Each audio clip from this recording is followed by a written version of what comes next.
Yo, salut tout le monde à CJC. Donc aujourd'hui on va se retrouver avec Mercenaries 2, l'enfer des favelas, sur PC, en version française. J'ai déjà fini le jeu, donc c'est pour ça que je vous fais une vidéo, avec pas mal de trucs que j'ai déjà débloqués. On va commencer tout de suite, on va pas perdre de temps. Donc alors, Mercenaries 2, c'est la suite du premier Mercenaries qui était sorti sur PS2 et Xbox première du nom. Là, dans le deuxième, ça se passe au Venezuela. Et vous, au début du jeu, en fait, pour le scénario, au début du jeu, vous aidez un client qui se révélera être en fait le grand méchant de service. Et le grand méchant de service qui va devenir le nouveau dictateur du Venezuela. Et donc vous allez vous venger, bien sûr, parce que vous n'avez pas été payé pour le contrat. Et en plus, le mec est devenu dictateur du Venezuela. Vous allez vous venger. Donc voilà pour le scénario, c'est pas super exceptionnel. On a toujours les trois personnages avec le suédois, la coréenne et l'américain. Hop, je vais prendre la moto. Donc on a toujours le principe des factions, c'est-à-dire que plus on avance dans le jeu, plus on va débloquer, plus on va rencontrer de nouvelles factions dans le jeu. Alors les factions nous proposent soit des missions principales, soit les missions secondaires, soit des défis. Toutes les missions du jeu vous rapportent de l'argent ainsi que un nouvel équipement. Alors l'équipement, ça peut être des armes, ça peut être des explosifs, ça peut être des frappes aériennes, des véhicules. Voilà. On a, pour les types de missions secondaires, c'est pas super comment dire, c'est pas super intéressant, parce qu'on a soit les CHV, en fait c'est une sorte de VIP, et on doit soit les tuer, soit les menotter pour les amener à la faction qui nous a demandé de capturer ce VIP, ou CHV quoi, dans le jeu. On a les destructions de, comment dire, les destructions de bâtiments. Et voilà quoi, c'est pas exceptionnel. On a les défis, alors les défis ils sont différents. On a différents types de défis, soit avec des armes, soit avec des véhicules. Mais chaque défi a généralement en moyenne 3 niveaux de difficulté. Forcément, le troisième niveau de difficulté, c'est le plus difficile. Et voilà, niveau d'émission, c'est pas exceptionnel. Donc, alors, on a toujours les frappes aériennes dans le jeu, sauf que là, on peut pas les faire à l'infini parce que les frappes aériennes consomment du carburant.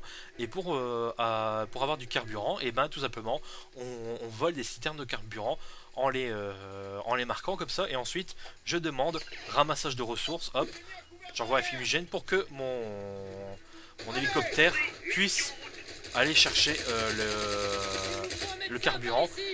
Et bien sûr, alors, quand par exemple on se fait livrer de l'équipement, que ce soit des armes, munitions, véhicules, ça coûte du carburant. Quand on nous demande à notre hélico-taxi de venir, ça coûte du carburant. Les frappes aériennes, ça coûte du carburant. Tout coûte du carburant et de l'argent, bien sûr, parce que il faut payer aussi tout le matériel. Donc bon, heureusement au niveau de l'argent, on gagne beaucoup d'argent très rapidement. Si vous faites les missions secondaires, vous allez vous retrouver avec énormément d'argent à ne plus savoir qu'en faire. Il y a des petites boîtes rouges un peu partout dans le jeu. En fait, c'est des pièces détachées que vous récupérez, et toutes les 10 pièces détachées récupérées, vous débloquez un nouveau comment dire, un nouveau véhicule totalement inédit quoi, et que vous pouvez qu'il vous faudra acheter bien sûr. Et ensuite vous pourrez vous le faire livrer, donc c'est plutôt intéressant. Donc au bout d'un moment, en fait, quand on contrôle un véhicule, au bout d'un moment, vous voyez en bas à gauche, en fait j'ai une jauge qui a augmenté, et là je suis considéré comme un civil. C'est pour ça que mes ennemis ne m'attaquent pas. Mais par exemple, si je me mets à écraser à écraser mes ennemis ou des civils, ou à tirer, ou à m'éjecter de mon véhicule, là je serai considéré comme un ennemi. Donc là on va avancer un petit peu. Alors graphiquement j'en ai pas parlé, mais bon là comme vous pouvez le voir, c'est pas exceptionnel. Bon, j'ai tout mis à fond, tous les détails à fond. J'ai viré le filtrage pas le filtrage, enfin, la synchronisation verticale, je l'ai viré, et l'anti-aliasing aussi. Et voilà quoi, c'est pas exceptionnel. Le jeu est fluide sur mon PC en tout cas, il est fluide presque tout le temps. Il y a quelques petits moments de ralentissement, mais c'est pas trop grave. Le jeu est relativement stable.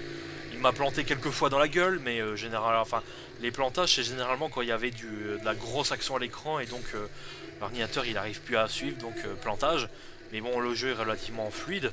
On peut jouer en solo, mais on peut jouer aussi en coop sur internet. Mais bon, pour jouer en coop sur internet, il faut avoir un compte Electronic Arts. Et comme j'ai pas envie d'avoir un compte chez Electronic Arts, j'ai pas essayé. Mais bon,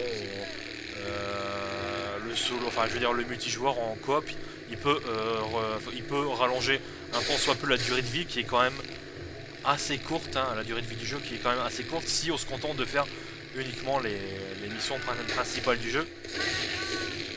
Alors bien sûr, quand on prend les véhicules,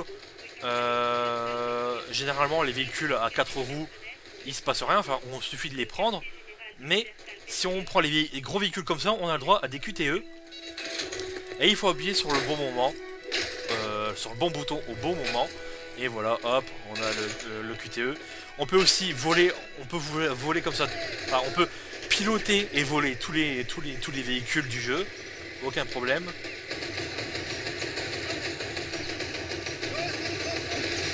Voilà. Alors au niveau graphique, ouais, c'est pas exceptionnel. Le jeu, ça se voit qu'il est pas fini et qu'il est mal maîtrisé. Parce que surtout au niveau des textures des personnages, de la peau des personnages, ça fait plastique, mais plastique à mort. J'ai eu l'impression de me retrouver en fait en 2005 avec les premiers jeux 360 et PS3. Enfin les premiers jeux 360 hein, en 2005. Où on voyait les personnages avec des textures de peau qui étaient vraiment qui faisaient vraiment trop plastique. Et bah là c'est la même chose, mais sauf qu'on est en 2008, donc les développeurs ils ont quand même un train de retard sur la technologie qu'on utilisait.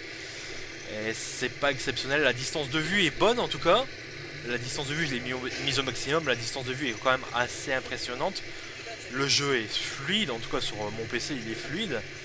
Les explosions, elles sont vraiment très impressionnantes. Le moteur physique est très impressionnant. Par contre, le ragdoll, il est mal réglé. Enfin, le ragdoll des personnages, donc il est mal réglé. Ça fait vraiment, c'est trop ragdoll. C'est trop poupée de chiffon. C'est vraiment trop n'importe quoi. C'est vraiment mal foutu. C'est mal maîtrisé.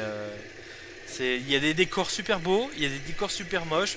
Il y a des textures qui sont assez correctes et d'autres des textures super pourries. C'est le jour et la nuit dans le jeu. Donc